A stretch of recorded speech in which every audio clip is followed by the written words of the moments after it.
Here's how buying your first stock can be as simple as buying a coffee on a Sunday morning. Did you know that in January 2026, 40% of millennials had invested in the stock market for the first time? They've joined a community of over 70 million beginner investors worldwide. By the end of this video, you'll be able to confidently buy your first stock, just like they did. To start, let's talk about the basics. When you buy a stock, you're essentially buying a tiny piece of a company. Imagine you're buying a slice of a pizza from your favorite restaurant. If that restaurant does well, the value of your slice increases and you can sell it for a higher price.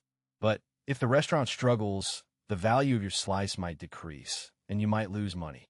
This is called risk, and it's a normal part of investing. The good news is that you don't need a lot of money to start investing. In fact, you can begin with as little as $100. Let's say you choose a popular app like Robinhood or Fidelity to buy your first stock. They often have low